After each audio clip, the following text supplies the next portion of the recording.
عليهم ولا الضالين.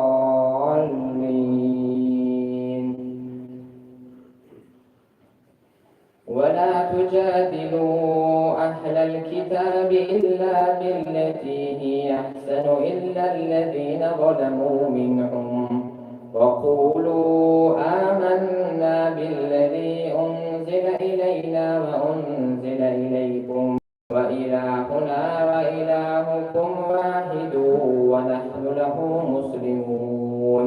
وكذلك أنزلنا إليك الكتاب فالذين آتيناهم الكتاب يؤمنون به ومن هؤلاء من يؤمن به وما يجحد بآياتنا إلا الكافرون.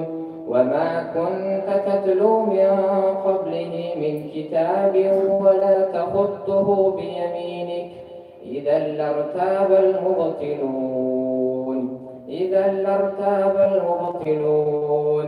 بل هو آيات بينات في صدور الذين أوتوا العلم وما يجحد بآياتنا إلا الظالمون. وقالوا لولا أنزل عليه آيات من ربه قل إنما الآيات عند الله وإنما أنا نذير مبين. قل إن أولم يكفهم أن أنزلنا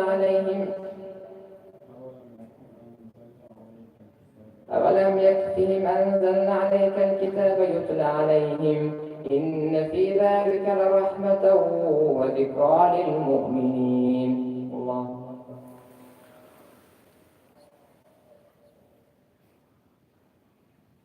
سمع الله لمن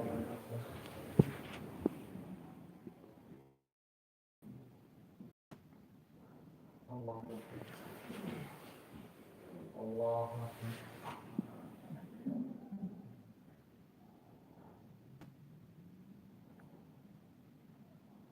الله أكبر. الحمد لله رب العالمين الرحمن الرحيم مالك يوم الدين إياك نعبد وإياك نستعين اهدنا الصراط المستقيم صراط الذين أنعمت عليهم غير المغضوب عليهم ولا الضالين.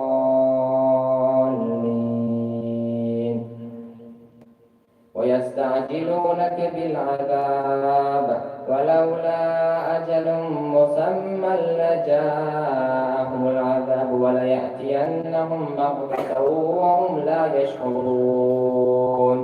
يستعجلونك بالعذاب وإن جهنم لمحيطة بالكافرين يوم يغشاهم العذاب من فوقهم ومن تحت أرجلهم ويقولوا ذوقوا ما كنتم تعملون.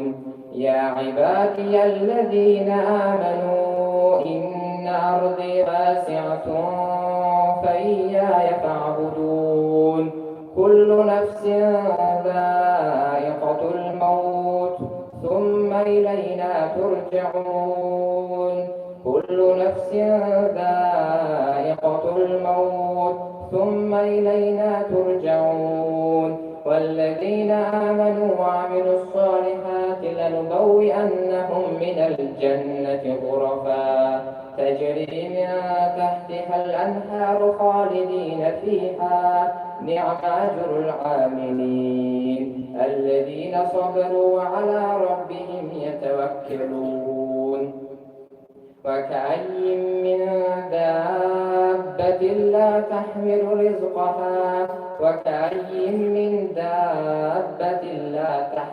رزقها الله يرزقها وإياكم وهو السميع العليم. ولئن سألتهم من خلق السماوات والأرض وسخر الشمس والقمر ليقولن الله فأنى تؤفكون. الله يبسط الرزق لمن يشاء من عباده ويقدر له إنه بكل شيء عليم ولئن سألتهم من نزل من السماء ماء فأحيا به الأرض من بعد موتها ليقولن الله قل الحمد لله بل أكثرهم لا يعقلون. الله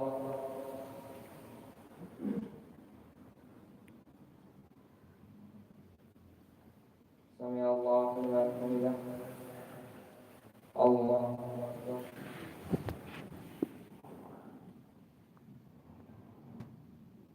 الله أكبر. الله أكبر.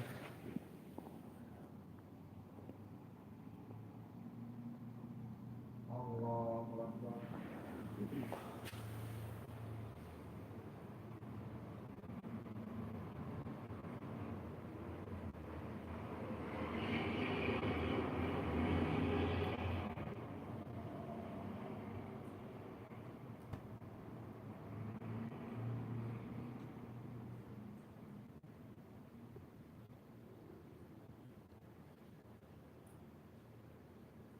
السلام عليكم ورحمة الله. السلام عليكم ورحمة الله.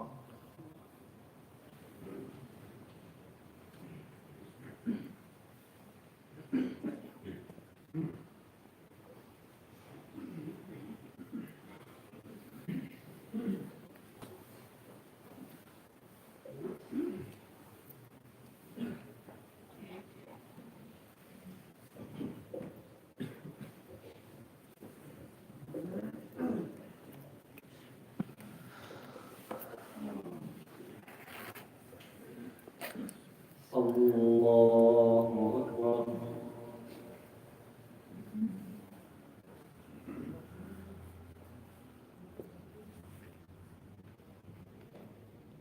الحمد لله رب العالمين الرحمن الرحيم مالك يوم الدين إياك نعبد وإياك نستعين اهدنا الصراط المستقيم صراط الذين أنعمت عليهم غير المغضوب عليهم ولا الضالين.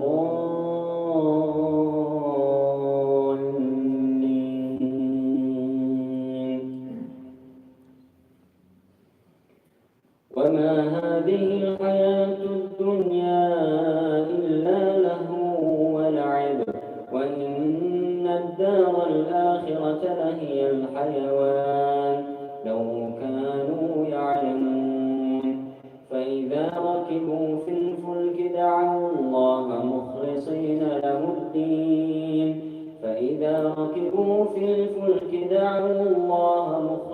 له الدين فلما نجاهم إلى البر إذا هم يشركون ليكفروا بما آتيناهم وليتمتعوا فسوف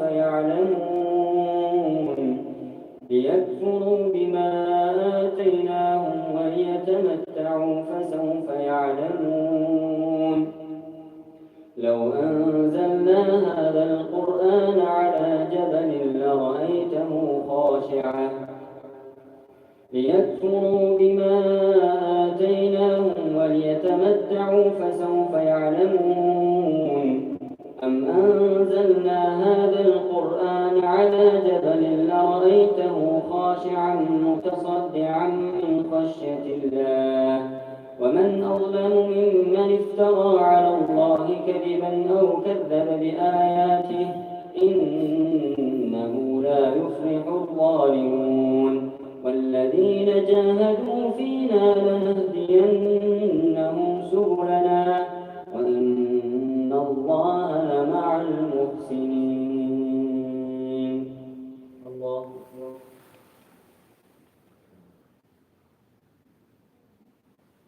سمع الله لمن حمده. الله أكبر.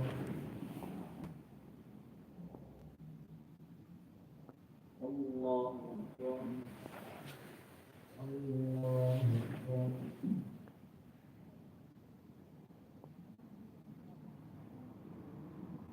الله أكبر.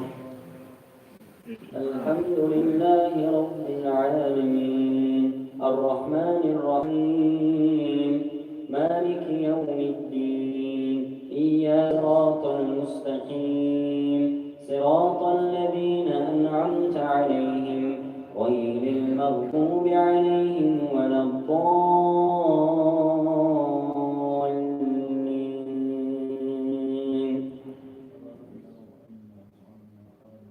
أولم يروا أنا جعلنا حرما آمنا ويتخطف الناس من حولهم أفبالباطل يؤمنون وبنعمة الله يكفرون ومن أظلم ممن افترى على الله كذبا أو كذب بالحق لما جاءه أليس في جهنم مثوى للكافرين والذين جاهدوا فينا لنهدينهم سبلنا وإن الله لمع المحسنين. ألف لام ميم غلبت الروم في أدنى الأرض وهم من بعد غلبهم سيغلبون في بضع سنين لله الأمر من قبل ومن بعد ويومئذ يفرح المؤمنون بنصر الله ينصر من يشاء وهو العزيز الرحيم. وعد الله لا يخلف الله وعده ولكن أكثر الناس لا يعلمون ظاهرا من الحياة الدنيا وهم عن الآخرة هم غافلون.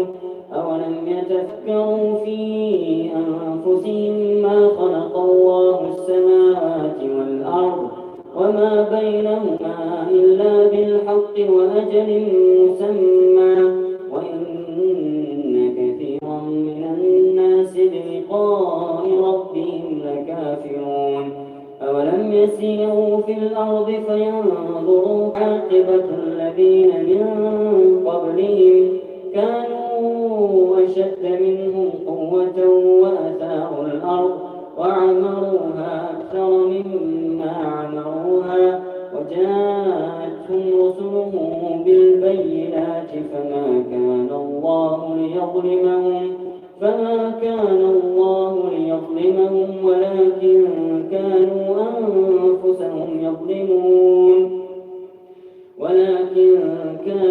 أنفسهم يظلمون ثم كان عاقبة الذين أساءوا السوء أن كذبوا بآيات الله وكانوا بها يستهزئون. الله أكبر.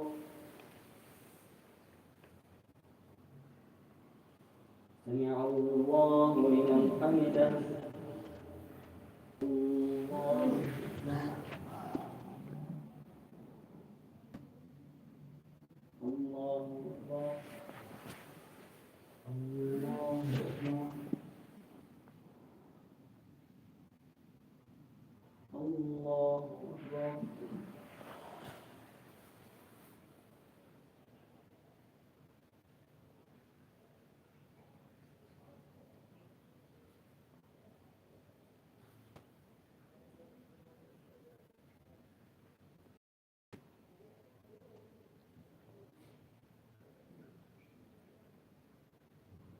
السلام عليكم ورحمة الله. السلام عليكم ورحمة الله.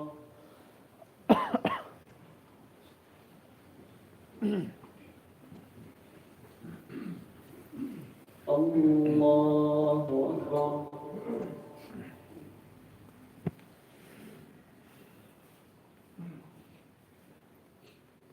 الحمد لله رب العالمين الرحمن الرحيم مالك نستعين اهدنا الصراط المستقيم غير المغضوب عليهم ولا الضالين.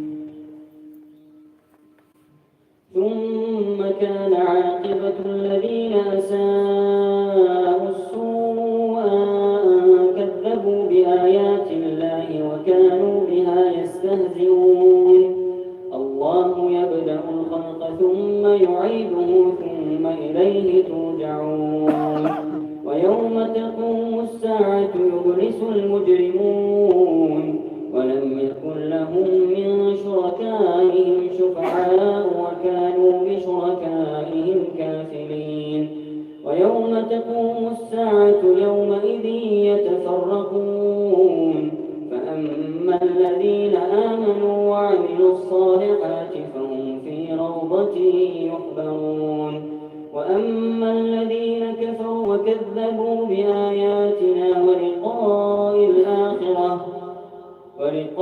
الآخرة وأترفناهم في الحياة الدنيا ما هذا إلا بشر مثلكم وأما الذين كفروا وكذبوا بآياتنا ولقاء الآخرة فأولئك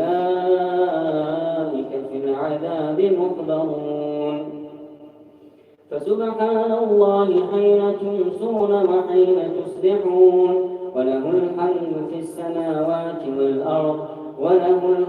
في السماوات والأرض وهو العليم الحكيم وله الحمد في السماوات والأرض وحين مثل الأعلى في السماوات والأرض وهو العزيز الحكيم وله الحمد في السماوات والأرض وله المثل الأعلى في السماوات والأرض وهو العليم الحكيم وعشيا وحين تظهرون يخرج الحي من الميت ويخرج الميت من الحي ويحيي الأرض بعد موتها وكذلك تخرجون ومن أظلم ممن افترى على الله كذبا أو كذب بالحق لما جاءه ومن آياته أن خلقكم من تراب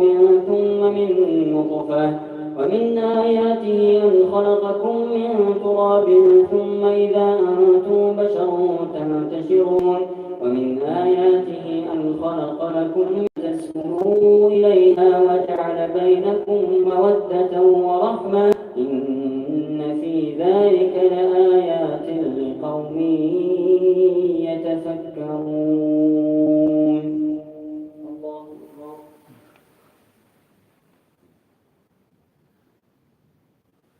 سمع الله لمن حمده. الله أكبر.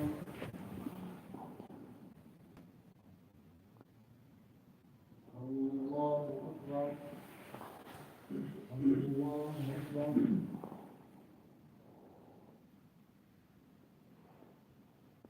الله أكبر. الحمد لله رب العالمين الرحمن الرحيم مالك يوم الدين إياك نعبد وإياك نستعين اهدنا الصراط المستقيم صراط الذين أنعمت عليهم غير المغضوب عليهم ولا الضالين.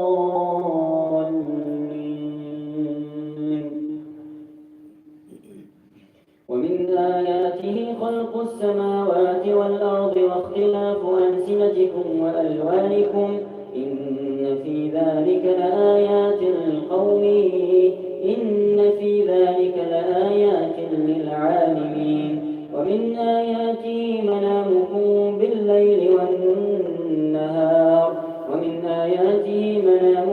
بالليل والنهار إن في ذلك لآيات لقوم يسمعون. ومن آياته يريكم البرق خوفا وطمعا وينزل من السماء ماء فيحيي به الأرض بعد موتها إن في ذلك لآيات لقوم يعقلون. ومن آياته أن تقوم السماء والأرض بأمره ثم إذا دعاكم دعوة من الأرض إذا أنتم تنتشرون. وله من في السماوات والأرض كل له قانتون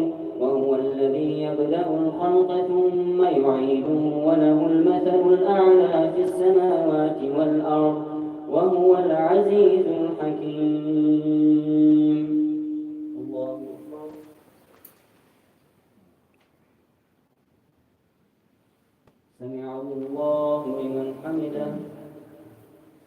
الله أكبر.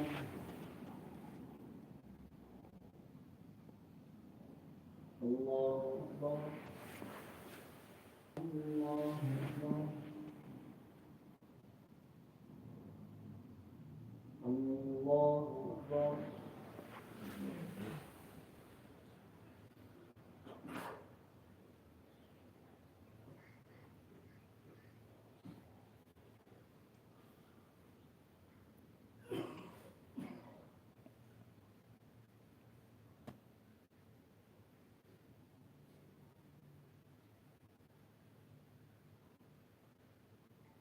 السلام عليكم ورحمة الله.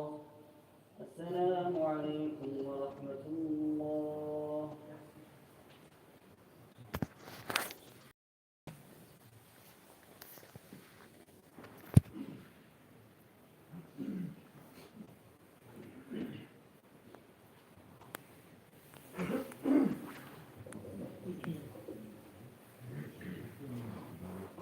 الله أكبر.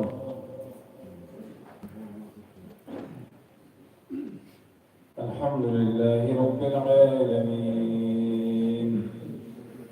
الرحمن الرحيم مالك يوم الدين إياك نعبد وإياك نستعين اهدنا الصراط المستقيم صراط الذين أنعمت عليهم غير المغضوب عليهم ولا الضالين.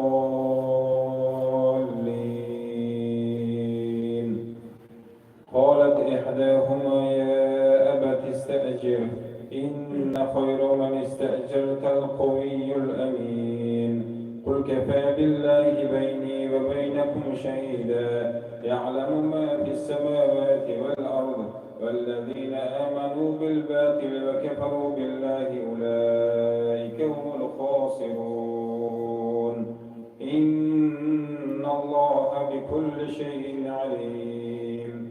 فمن آياته منامكم بالليل والنهار وابتغاؤكم من فضله إن في ذلك لآيات لقوم يسمعون. ومن آياته يريكم البرق خوفا وطمعا وينزل من السماء ماء فيحيي به الأرض بعد موتها إن في ذلك لآيات لقوم يعقلون.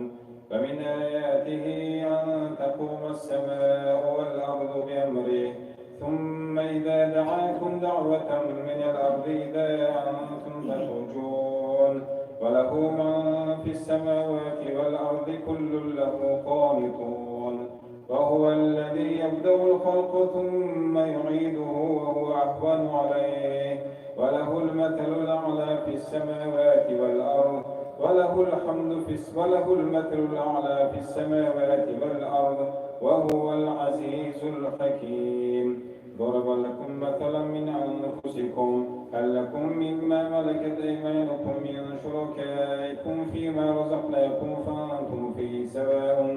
فأنتم فيه سواء تخافونهم كخيفتكم أنفسكم كذلك نفصل الآيات لقوم يعقلون. بل اتبع الذين ظلموا أهواءهم بغير علم فمن يهدي من أضل الله وما لهم من ناصرين. فأقم وجهك للدين حنيفا فطرة الله التي فطر الناس عليها لا تبديل لخلق الله ذلك الدين القيم ولكن أكثر الناس لا يعلمون. منيبين إليه واتقوه وأقيموا الصلاة ولا تكونوا من المشركين من الذين فرقوا دينهم وكانوا شيعا كل حزب بما لديهم فرحون.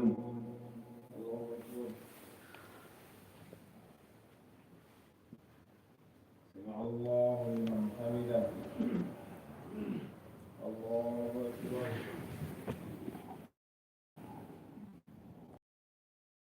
الله أكبر. الله أكبر. الله أكبر. الحمد لله رب العالمين الرحمن الرحيم مالك يوم الدين إياك نعبد وإياك نستعين اهدنا الصراط المستقيم صراط الذين أنعمت عليهم غير المغضوب عليهم ولا الضالين.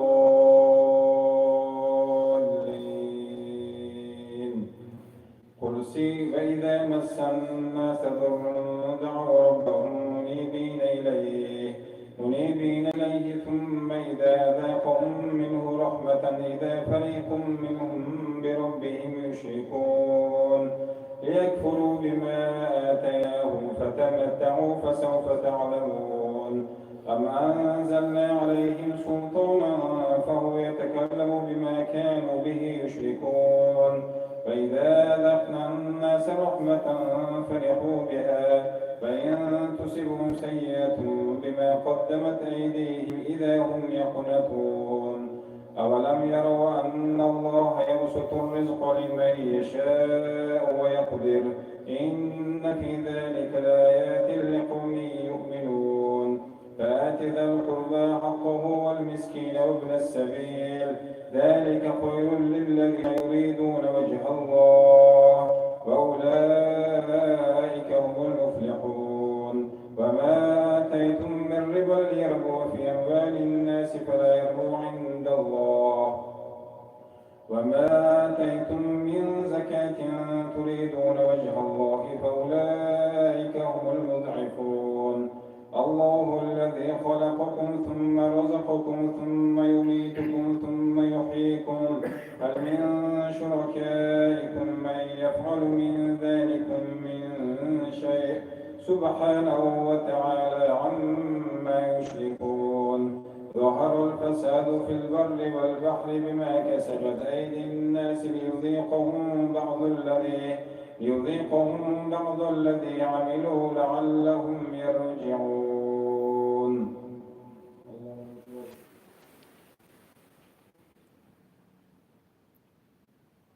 سمع الله لمن حمده.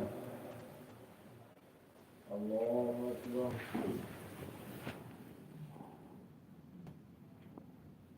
الله أكبر. الله أكبر. الله أكبر.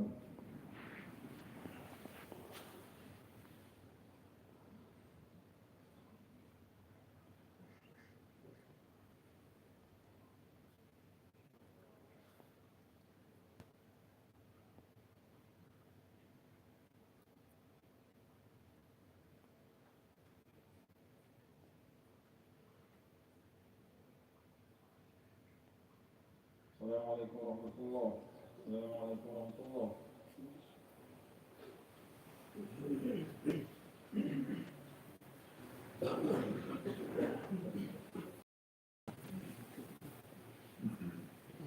الله أكبر.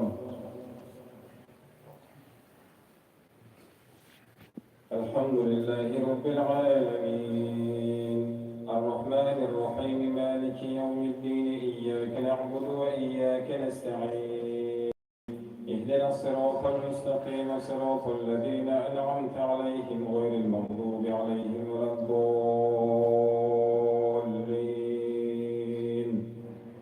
قل سيروا في الأرض فانظروا كيف كان عاقبة الذين من قبل كان أكثرهم مشركين. فأقم وجهك للدين القيم من قبل أن يأتي يوم لا مرد له من الله يومئذ يصدعون. من كفر فعليه كفره ومن عمل صالحا فلأنفسهم يمهدون ليجزي الذين آمنوا وعملوا الصالحات من فضله إنه لا يحب الكافرين. فمن آياته أن يرسل الرياح مبشرات وليذيقكم من رحمته ولتجري الفلك بأمره ولتبتغوا من فضله ولعلكم تشكرون. ولقد أرسلنا من قبلك رسلا إلى قومهم فجاءوهم بالبينات فانتقمنا من الذين أجرموا وكان حقا علينا نصر المؤمنين.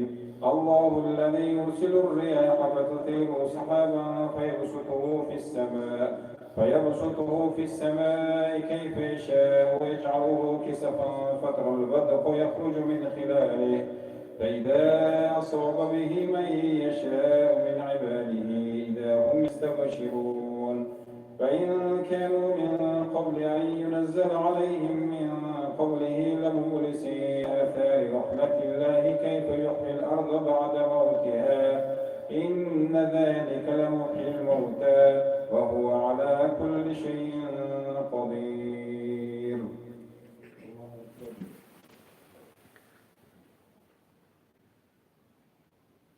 سمع الله لمن حمده. الله أكبر.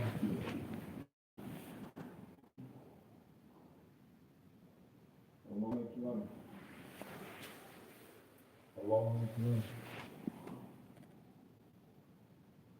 الله أكبر. الحمد لله رب العالمين الرحمن الرحيم مالك يوم الدين إياك نعبد وإياك نستعين اهدنا الصراط المستقيم صراط الذين أنعمت عليهم غير المغضوب عليهم ولا الضالين ولئن أرسلنا ريحا بعده يكفرون فإنك لا تسمع الموتى ولا تسمع الصم الدعاء عنك بهدي العمي عن ضلالتهم إن تسمع إلا من يؤمن بآياتنا فهم مسلمون. الله الذي خلقكم من ضعف ثم جعل من بعد ضعف قوة ثم جعل من بعد قوة ضعفا وشيبة يخلق ما يشاء وهو العليم القدير. ويوم تقوم الساعة يقسم المجرمون ما لبثوا غير ساعة كذلك كانوا يؤفكون. فقال الذين أوتوا العلم والإيمان لقد لبثتم في كتاب الله إلى يوم البعث فهذا يوم البعث ولكنكم كنتم لا تعلمون. فيومئذ لا ينفع الذين ظلموا معذرتهم ولا هم يستعتبون.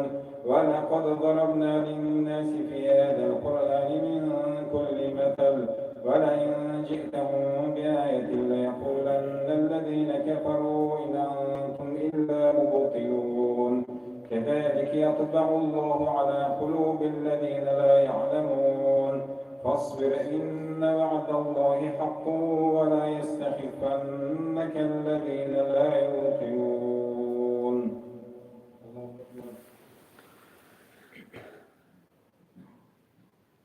سمع الله لمن حمده.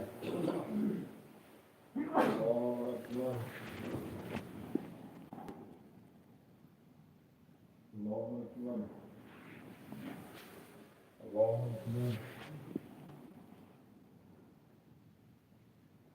الله أكبر.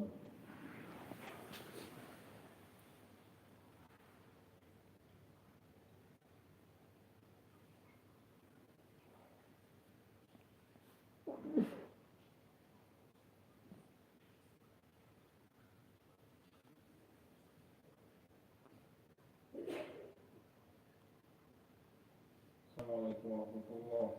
السلام عليكم ورحمة الله.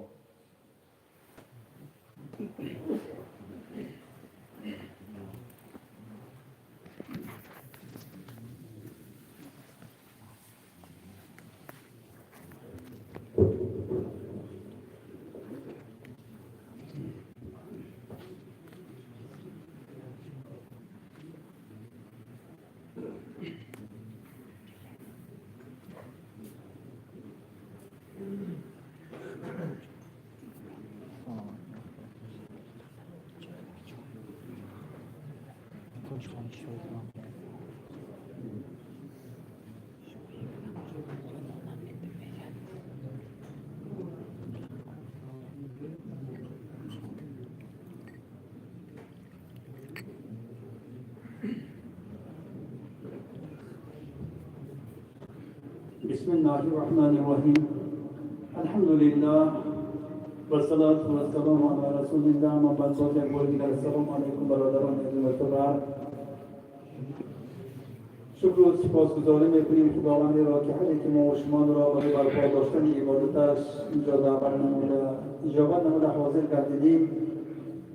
ماه شریف رمضان از این گذشتند. الحمدلله خداوند شکری که در بالا ذکر کرده گذاشتیم همین خبر روزهای شب‌های مبارک به ما و شما وارد دیده است. در دولتی که اینجا آرام برکات خودش نازل کردگیش انحیل نده بوده است که البته هر یک کام شکرگزاری میکنیم. خداوند هر یکی ما و شما دنیا را آورد برای آزمایش آورده بوده است و برای آنهایی که میفرماید خداوند دولت و ثروت عطا میکند. بعضی انسانها را میانه حال، بعضی دیگران را یک فقیر مسکین محتاج کرده میماند و برای آنهایی که ثروتمند هستند خداوند بیان می‌نماید که در سوره توبه آیه 130 بیان می‌نماید که اعوذ بالله من الشیطان الرجیم بسم الله الرحمن الرحیم خذ من اموالهم صدقة تطهرهم وتزكيهم بها وصل عليهم ان صلاتك سكن لهم والله سمیع علیم. امروز در نماز جمعه آنهایی که اشتراک کرده بودند این مسئله را کمتر ذکر کرده گذاشته بودیم. برای بعضی‌ها تکرار شدم که این البته آمده است. آنهایی که خداوند دولت و ثروت داد البته اقتدار هستند که همین امر خداوند را، یعنی که هم عبادت حساب می شود که چهارم بنای دین اسلام حساب می شود به جا آورده باشند. همین پیغمبر صلی الله علیه و بیان می‌کند که از اموال آنان که میگوید خداوند توبه‌کاران هستند صدقه و زکات بگیر میگوید که این ماه شریف رمضان برای آنهایی که میخواهند که یک عملهای صالح انجام داده ثواب و ثمرهای زیاد نازل گردند مالشان نصاب به رسیدگی باشد همین زکات را خداوند فرض گردانیده به جا آوردن آسان بوده است. از سبب اینکه شیطان‌ها در این ماه مبارک خداوند زنجیربند فرموده، درهای دوزخ را بسته و درهای بیش را گشاده که در اوایل ماه شریف رمضان را بیان فرموده بودیم حدیث‌های رسول اکرم صلی الله علیه و سلم را. و آنهایی که خداوند دولت و ثروت داد و همین مالشان نصاب برسانی باری و عالی گردان صدقه میکنند، خیرات و احسان میکنند، اجر و پاداش بین‌حد بزرگ و نایل میگردند. اما آنهایی که خداوند دولت داد ثروت داد لیکن همین انجام نمیدهند از نفس خداشان بوده است که وسوسه شیطان را گرفتار نمیشوند. برای همین خداوند فرمود که محمد صلی الله علیه و آله آنها را از گناه پاک گردانید. ببینید که احکام خداوند همه از گناه پاک میگرداند صاحب دهنده زکات را و وسیله از گناه پاک گردانید و درجاتشان را بالا ببرید. درجه های بلند خداوند عطا میکرده است که همه خیرات و احسان زکات که داده شد مال پاک میگردد میگن. وقتی که تجارت میکنن بعضی ها دانستی و ندانستی یک دفعه خطا گفته میمانند، یک کاری خطای انجام داده میمانند که همین سبب که مال نقصاندار میشود میگن. خیلی که نماز برپا میداریم نمازی که بی طهارت است، نماز نیست که خدا قبول نمیکند که پیغمبر صلی الله علیه و سلم. همین زکات هم مثل همین بس که پاک گردانیدن مال یحکمی جاوه پاک گردانیدن مال. پس از آن خداوند گناهشان را مغفرت میکرده است. باز در اینجا چیزی که بیان فرموده است رشد و برکات خودش نازل میکرده است که تجارتشان پیش نمیرد، برای کارشان خودش عطا میکند. یک به 10 یک به 700 از آن زیاده خداوند وعده فرموده است که اجر و پاداش داده پول مالشان را زیاده میکند. و باز مفسران در بعضی جاها آوردند که خداوند زیر محافظت خودش میگیرد پول مالشان را بیان فرمودند که همین زکات یکم فرضیتش به جا می‌آید. خداوند 5 بنای دین اسلام را بیان فرمود با شما یکم ایمان آوردن این به پول لا اله الا الله محمد رسول الله گفتیم.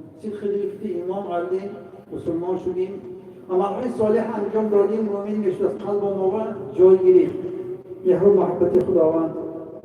دومینش نماز برپا داشتن امر کرد خداوند، این هم بهبود. سومینش همین روزی ماه شریف رمضان انجام دادن این هم بهبود. اجر و پاداش بزرگ خداوند میداد از روز قیامت. اینها هم گفته گذاشته بودیم. و چهارمش همین بود است که زکات برای خرسند کردن کمبغلان، محتاجان، مسکینان که من همین جیبم چقدر روی خط داده میشد هر سال، آنهایی که دستشان دراز هستن آنها دستیاری دراز میکنن از این جماعت خدا ما نگفته آنها عکس میتیان همون خرید کرده آوده میتیان بوده هم محتاجا همراه برده میرسونیم نگاه بعضی هاشون روی خط گرفته ایستاده برده همین میتیان عیادت میکنن، بیماران هستن، یتیمان هستن، صغیران، همین های دستگیری کردن بوده است که همین اهم عملهای بهترین ماه شریف رمضان رو بوده است که من روی خودش دستی ریسان هستن اون رو میتوانن بخواستگی رو گرفته همین انجام دادن. دیگرش پس از آن وقتی که انجام داده شد خداوند اجر پاداش بزرگ روز قیامت صاحبش به گردانده میداده است. پول، مال، چیزی، دولت، ثروت، خانه در همه‌ش مونده می‌بینیم. پدر و باباهای پدر و مادران و باباهای آشای ما شما همین پدر براتن. انمیتر ما شما مانده می‌رفتیم تنها همین زکات دادگی ها ما، خیرات و احسان کردگی ها ما، مثلا یک مسجد به دستیاری دراز کردیم، مکتب بنا کردیم، خانه کودکان بنا کردیم، یک راه درست کردیم، درخت شناندیم، آب براده یک جا تامین کرده ماندیم، سکوش افته، یا اینکه باغ برپا کردیم. همین صدقه جاریه بود است برای ما و شما آنهایی که انجام داده میتوانند فرصت غنیمت این ماه رمضان را بود است که ثواب‌های بسیار و نهایت میگردند میگن. سبب همین بیان فرمودگاه همین که 20 مسقال یعنی که حساب کرده میشه 85 گرم طلا اگر همه عددوار اصلی تا همین قدر بایگیری باشد امسالینه و 32300 سامان همین 85 گرم طلا حساب کرده مفتیان بیان فرمودیان که همین قدر روزگار اصلی همه زیادتی پول ما هستنی، مال ما هستنی، تجارت هم در روی پول مالی کسب داده ماندیم بی خانه ذخیره کم ماندیم یک جا ماندیم همونه یا بارگیرا ماندیم همین یک سال گردش کنند حولان سال در کار میگن همین گرفته ایستاده 80 سامان یک سامانش جدا کرده میشه که حق مسکینان 8 طایفه انسانهای خداوند قرآن مجید بیان فرموده است که اول خویشاوندانتان ببینید میگن حق و همسایه نزدیکتان ببینید پس دورترنگی‌های ببینید همین عملهای انجام دید اجر پاداش بزرگ نایل میشدن.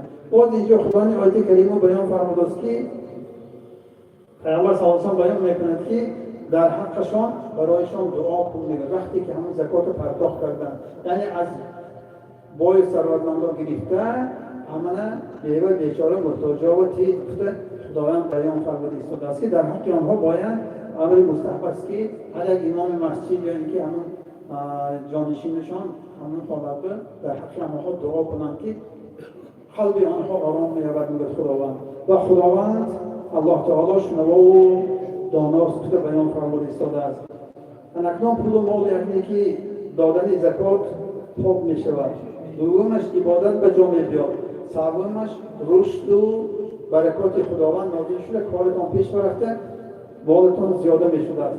و چهارمش چه گفتیم محافظت می‌کند خداوند گفتیم که پنجمش امام باید که در حق همه دعا کند گفتیم پول و مال فرزندان برای آزمایش داده می‌شده است و آنها زینت و نعمت این دنیا میگه خداوند در سوره تغابن نیز این آیت را بیان کرده است که برای آزمایش ما و شما داده می‌شده است که اگر میگوین همین پول و مال و دولت و ثروت گرفته ایستاده در راه خداوند خرج کرده شود همشه یک مقداری معین که همین بیان فرمود خداوند 2.5 فایز از 100 سامان 2.5 سامان همین اجر پاداشش البته خدا میدهد مالتون پاک میشه یا اینکه من بعضی ها میگن که من پول جمع کرده باشم حج میرم میگن پنجم رکن اسلام همین انجام دادن حج لیکن زکاتی مال دولتی نیست البته اهمه از چه میشه یگان چیزی ناجایه اگر هم همراه شده مونده شده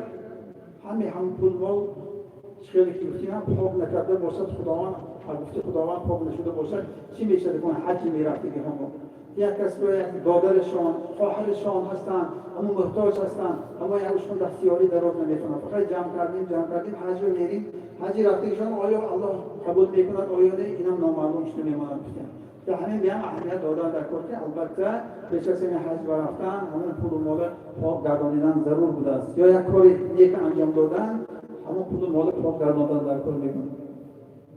فرزندهای همینچنین اگر خداشناس نباشند، پدر و مادر تعلیم و تربیه کرده و عملهای دیگه انجام دادن، با 5 وقت نماز برپا دادنش، روزی ماهی رمضان انجام دادن، فرق حلال و حرام را رعایت کردن، خدمت پدر و مادر انجام دادن. من همین آنچه که خداوند امر کرد و آنچه که نهی کرد، همین اگر پدر و مادر تعلیم داده نباشند، وای بر حالی چنین فرزندان میشود که این دنیا و نه خدمت پدر و مادر انجام میتیند.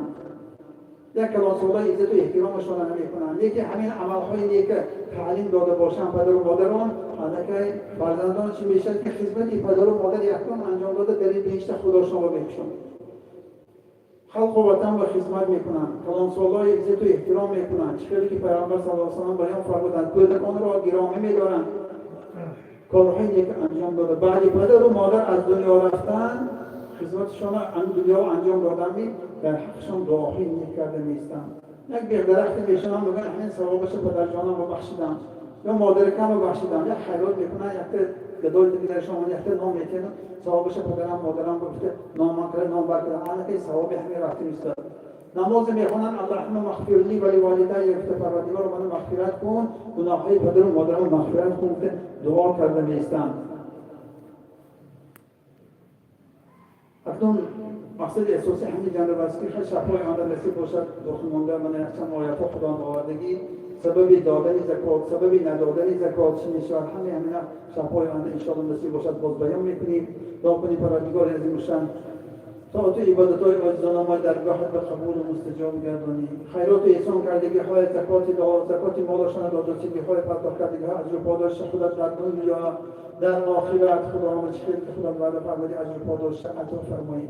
باقی مانده آنهایی که نیت‌های نیک دارند خدا با یاوری گردانده برای رضا خودت خدمت می‌کردگی‌های نیت‌های نیک را شما برسانید. نجات از داران عطا فرمایی پروردگار. شفای بیماران اسلام عطا فرمایی. حاجت‌های خواجرمندان روا گردانی. والله خیر حافظا و هو ارحم الراحمین. رحمتك یا ارحم الراحمین.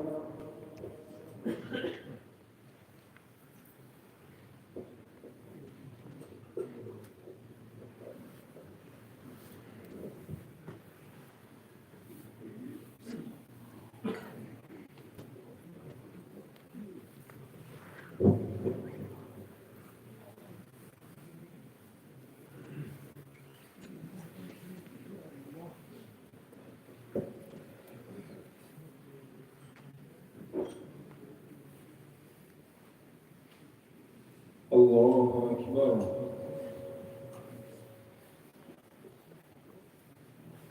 الحمد لله رب العالمين الرحمن الرحيم مالك يوم الدين إياك نعبد وإياك نستعين اهدنا الصراط المستقيم صراط الذين أنعمت عليهم غير المغضوب عليهم ولا الضالين.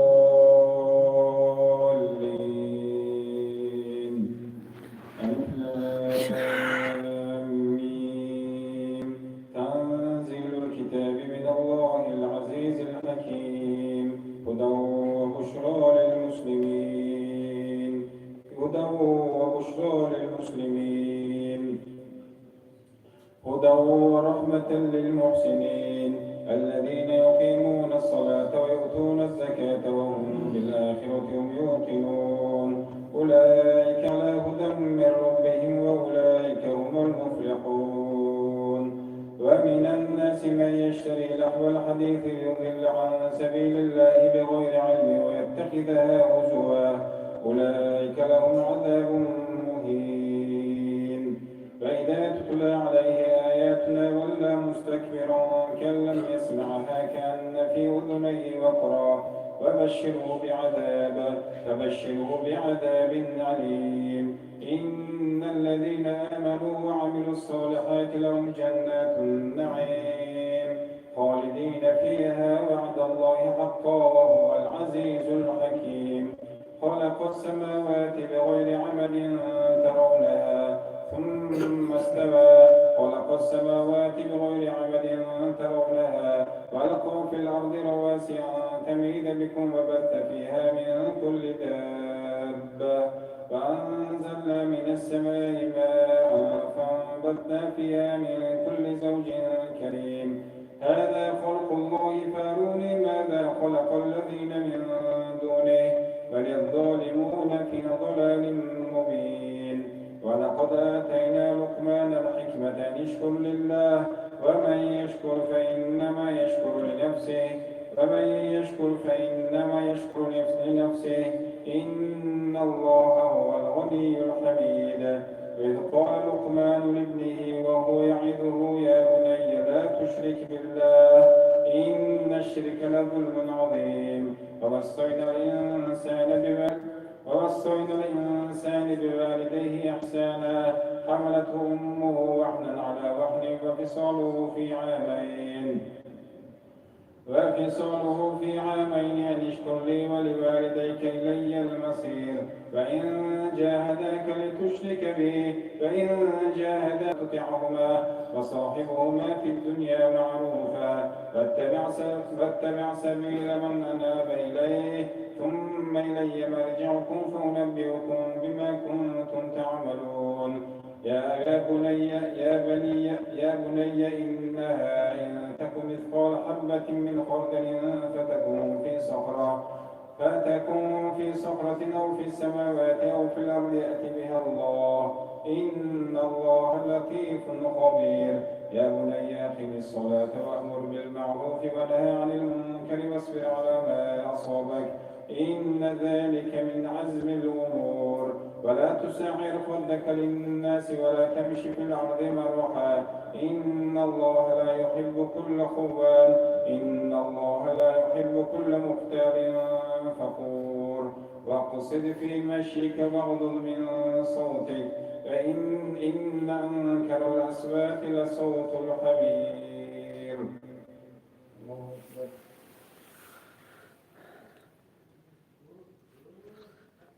سمع الله لمن حمده الله أكبر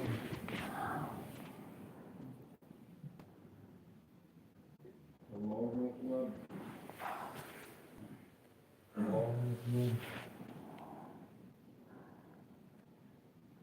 الله أكبر الحمد لله رب العالمين الرحمن الرحيم مالك يوم الدين إياك نعبد وإياك نستعين اهدنا الصراط المستقيم صراط الذين أنعمت عليهم غير المغضوب عليهم ولا الضالين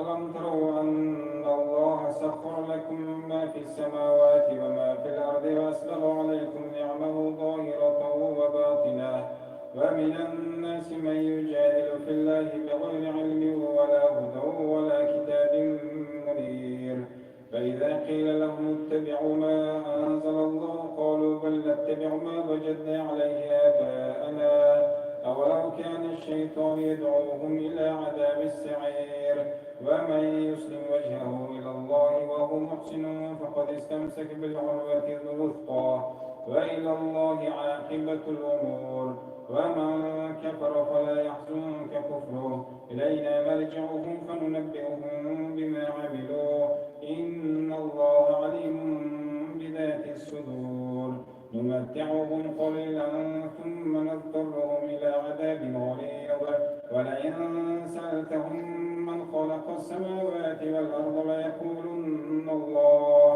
قل الحمد لله بل أكثرهم لا يعلمون ولله ما في السماوات والأرض وإن الله لهو الغني الحميد ولو أن ما في الأرض من شجرة أقلام والبحر يمده من بعده 7 أبحر ما نفدت كلمات الله إن الله عزيز حكيم ما خلقكم ولا بعثكم إلا كنفس واحدة إن الله سميع بصير الله أكبر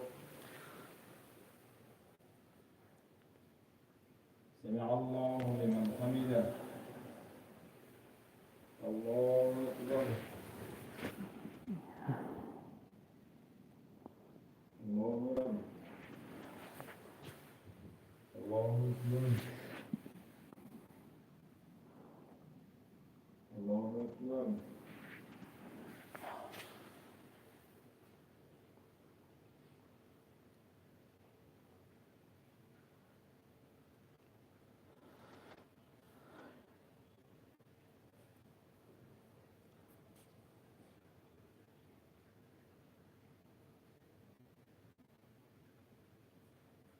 السلام عليكم ورحمة الله. السلام عليكم ورحمة الله.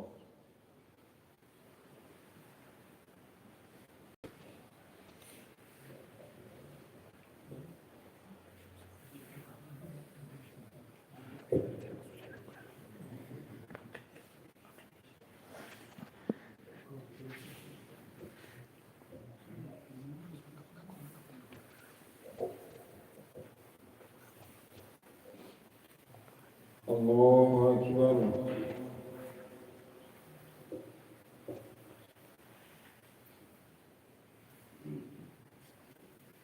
الحمد لله رب العالمين الرحمن الرحيم مالك يوم الدين إياك نعبد وإياك نستعين اهدنا الصراط المستقيم صراط الذين أنعمت عليهم غير المغضوب عليهم ولا الضالين.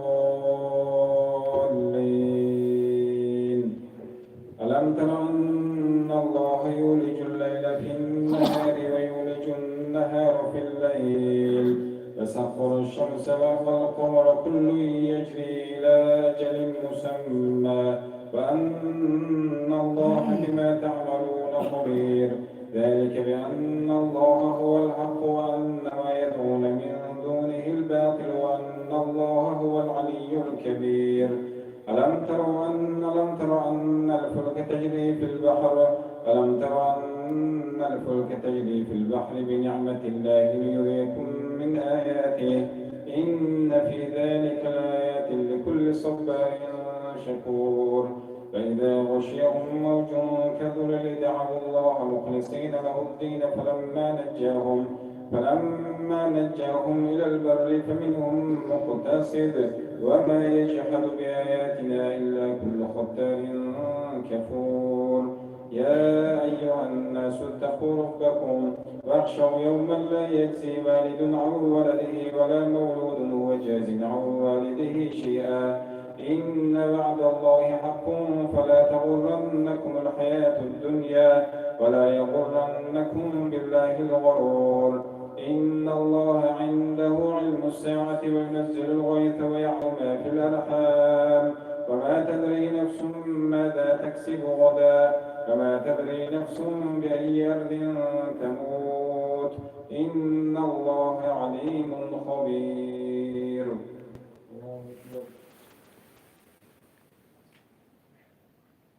سمع الله لمن حمده. الله ائتوا لنار قال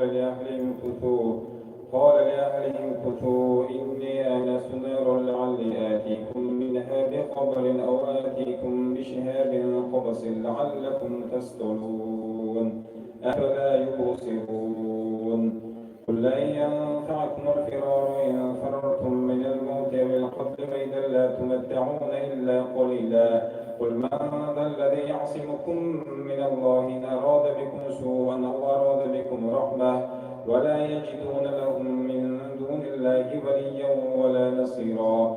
قد يعلم الله المعوقين منكم والقائلين لإخوانهم هلم إلينا ولا يأتون البأس إلا قليلا أشحة عليكم فإذا جاء الخوف رأيتهم ينظرون إليك تدور أعينهم كالذي يغشى عليه من الموت فإذا ذهب الخوف سلقوكم بألسنة أشحة على الخير أولئك لم يؤمنوا فأحبط الله أعمالهم وكان ذلك على الله يسيرا. يحسبون الأحزاب لم يذهبوا وإن يأتي الأحزاب يودوا لو أنهم بادون في الأعراب يسألون عن أنبائكم ولو كانوا فيكم ما قاتلوا إلا قليلا. لقد كان لكم يرجو الله لمن كان يرجو الله واليوم الآخر وذكر الله كثيرا. ولما رأى المؤمنون الأحزاب قالوا هذا ما وعدنا الله ورسوله وصدق الله ورسوله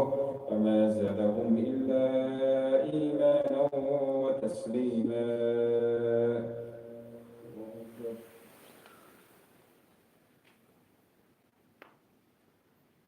سمع الله لمن حمده. الله أكبر. الله أكبر.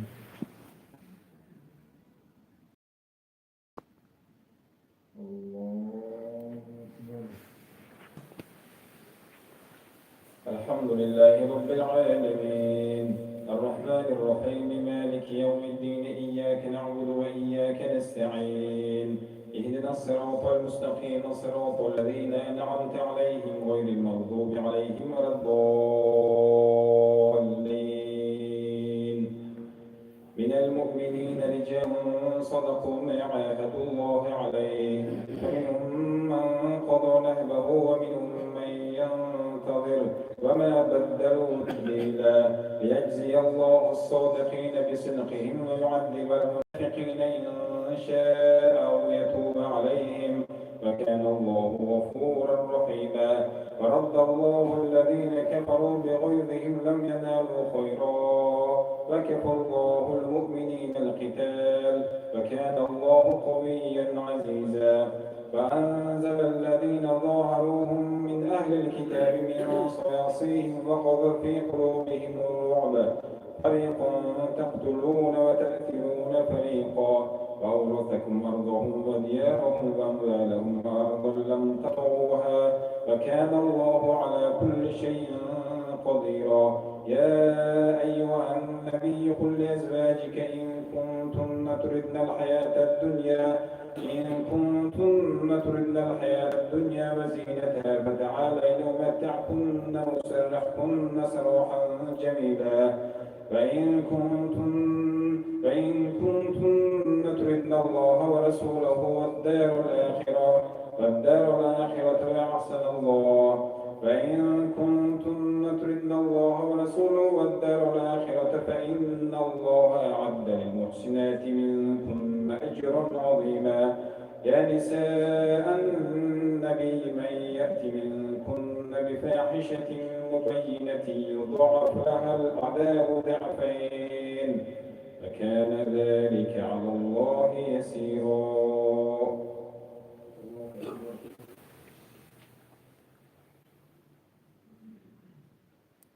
سمع الله لمن حمده الله أكبر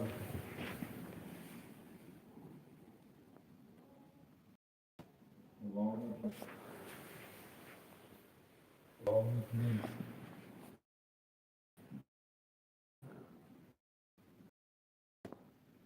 الله أكبر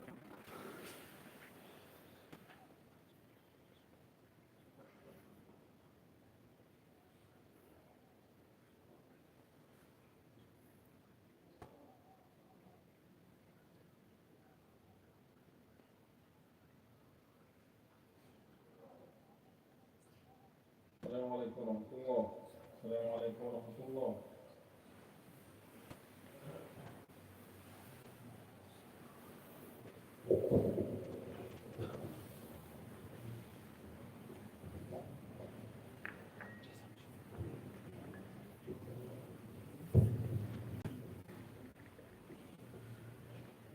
سبحان ذي الملك والملكوت سبحان ذي العزة والعظمة والقدرة والكبرياء والجبروت سبحان الملك الحي الذي لا يموت سبوح قدوس ربنا ورب الملائكة والروح لا إله إلا الله نستغفر الله نسألك الجنة ونعوذ بك من النار سبحان ذي الملك والملكوت سبحان ذي العزة والعظمة والقدرة والكبرياء والجبروت سبحان الملك الحي الذي لا يموت سبوح قدوس ربنا ورب الملائكة والروح لا إله إلا الله نستغفر الله نسألك الجنة ونعوذ بك من النار سبحان ذي الملك والملكوت سبحان ذي العزة والعظمة والقدرة والكبرياء والجبروت سبحان الملك الحي الذي لا يموت سبوح قدوس ربنا ورب الملائكة والروح لا إله إلا الله نستغفر الله نسألك الجنة ونعوذ بك من النار بسم الله الرحمن الرحيم. آمين. اللهم تقبل منا هذه صلاة عشاءنا سنتنا تراويحنا وجميع صلاتنا وتقصيراتنا وتب علينا مولانا إنك أنت التواب الرحيم. ربنا آتنا في الدنيا حسنة وفي الآخرة حسنة وقنا عذاب النار برحمتك يا أرحم.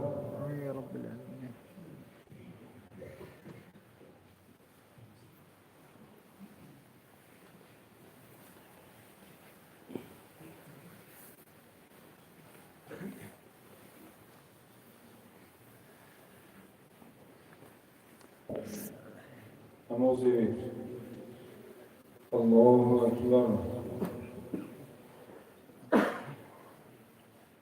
الحمد لله رب العالمين الرحمن الرحيم مالك يوم الدين إياك نعبد وإياك نستعين اهدنا الصراط المستقيم صراط الذين أنعمت عليهم غير المغضوب عليهم ولا الضالين.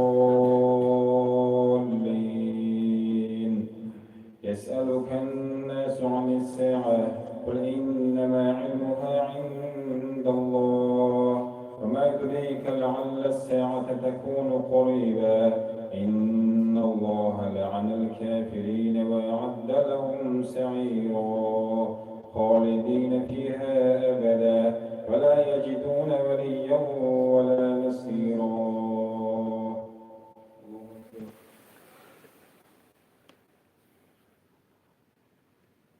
الله لمن حمده. الله أكبر.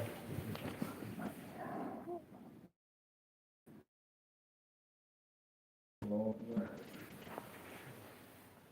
الله أكبر.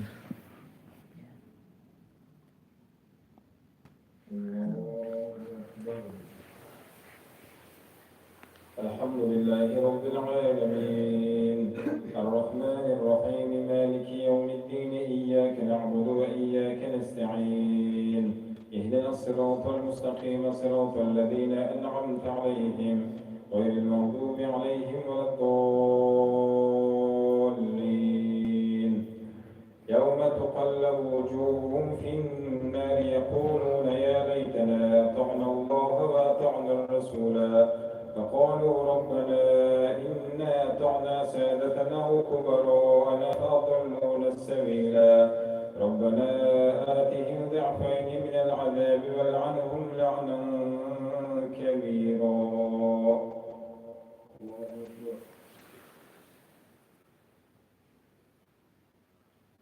الله لمن حمده. الله أكبر.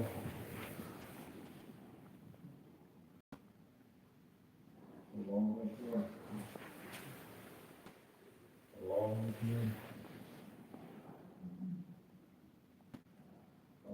أكبر.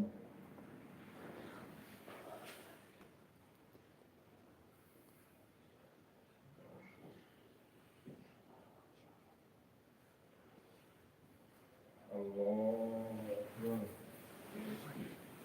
الحمد لله رب العالمين الرحمن الرحيم مالك يوم الدين إياك نعبد وإياك نستعين اهدنا الصراط المستقيم صراط الذين أنعمت عليهم غير المغضوب عليهم ولا الضالين.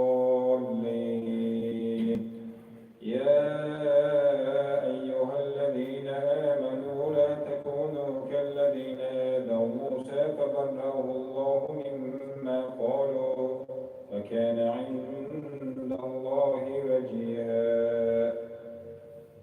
الله أكبر.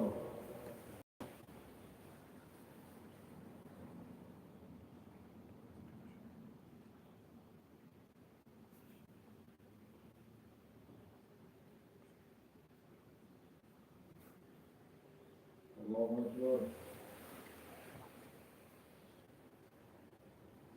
سمع الله لمن حمده.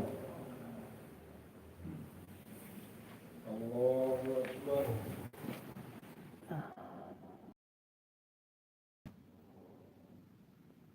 الله أكبر.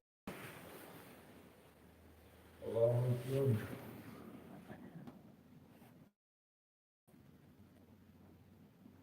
الله أكبر.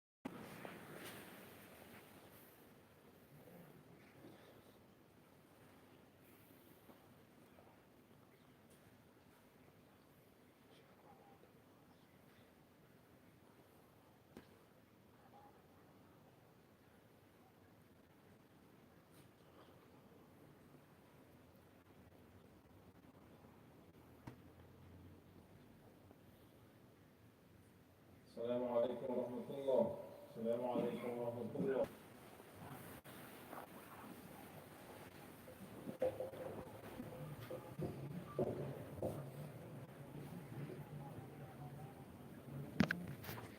ولا شريك له، له الملك وله الحمد وهو على كل شيء قدير.